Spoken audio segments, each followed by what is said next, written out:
Alright guys, I'm about ready to start a new series here uh, with this, basically this is the Hornady 73 grain ELD match. So for 223, 22 caliber. So this is as big as I can go in a Hornady lineup and still fit in the mag. So basically this thing is a 68 grain boat tail hollow point with a nylon tip on it. So gonna develop a load for this guy hopefully, and since with an AR-15 platform, because of the mag and because it's a 223 wild chamber, right, we get a little bit of free bore in that throat. We don't have the same knobs to turn as we would with a bolt gun, so you have to rely kind of heavily on your powder, right, and bullet selection for the rifle. So we're going to shake this guy out with these 5 powders. So and basically what I'm going to do is attack this thing. Basically each video will be looking at 2 powders kind of thing. But so I'm just about ready to start into this, and what I found was these are the powders that I would like to test, but some of these are not in the manual, not in the Hornady manual. So I thought this was kind of a good opportunity to, kind of go through what I do, or, what some people might do when you are interested in using something, a powder that's not listed, right? So here's the first thing I do is, and I would highly recommend this manual, this Modern Reloading from Richard Lee. This is a great wealth of information in here, but basically is a 10,000 foot view of how to reload kind of roughly for anything. So it's a good place to start. The other thing is you have to realize that all these powders have different burn rates, right? And I'll put up the chart. You can actually get the chart for the burn rates of every powder that is offered on the web. So I'll show that right now. You can see that CFE 223 Varget 4895 benchmark H335. They're all close, right? They're all in the same relative spot in the chart, right? Well, which makes sense. They're kind of geared towards this type of 22 cal, 24 cal, stuff like that. But the other thing I don't know that people might know is if you go to IMR Powder's website or Hodgdon's website, they will actually list basically every bullet and potential powders, right, that would work for those, and give you kind of starting load recommendations.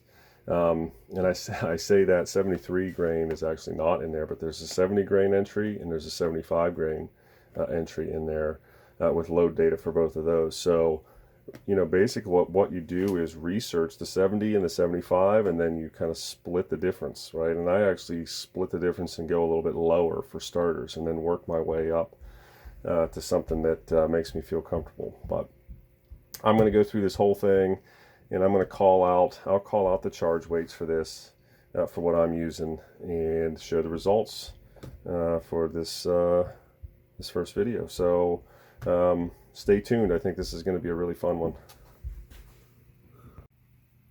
All right, well, I've got the first 2 sets kind of loaded up here, and the 2 powders that I chose was CFE 223 and Hodgdon Benchmark. So the CFE 223 was in the manual, and the loads for that are starting load of 24.3 grains and going up to let's see, 26.5, all the way up there to 26.5. Basically it's 0.4 of a grain increments on that one. Now the benchmark was not in the book, so the disclaimer on that is these are my developed loads here, right? This is what I'm going to try. I don't recommend these loads for anybody else, and you're going to kind of have to do your own homework here. So don't take this this info that I'm giving you as solid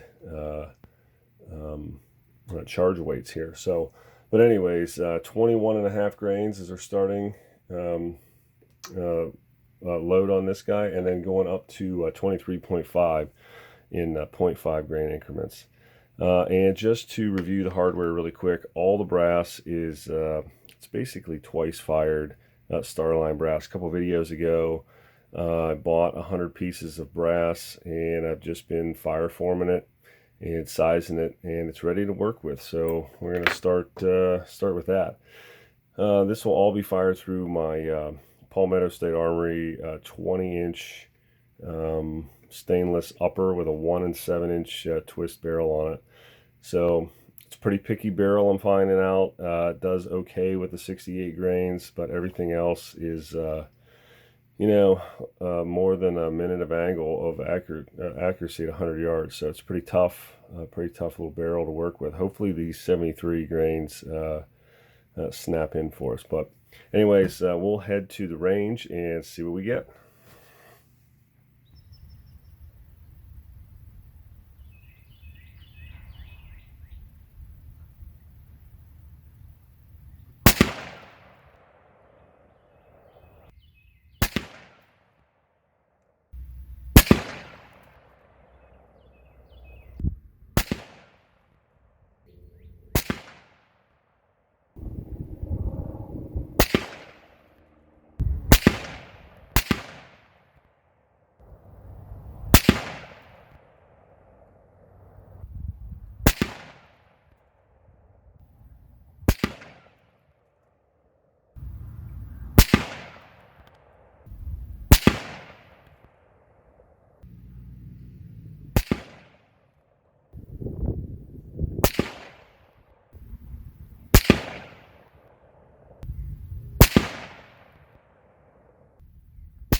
All right, back in the shop here, got this written up. So just review here. The top set of cards is the CFE 223, and the bottom set of cards is the benchmark. So let's just kind of go over the group sizes real quick. We had a 1.64 inch group here, 1.8, 3.55, a couple big flyers there, 3.38, more big flyers, and then a 1.28 here.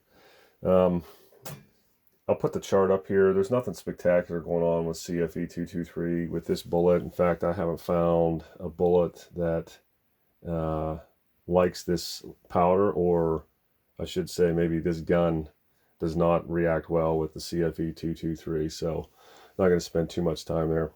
All right, so for the benchmark cards here, we've got a 1.9 inch group, a 0.9, 1.37, a 1.31, and a 0.94 on that one.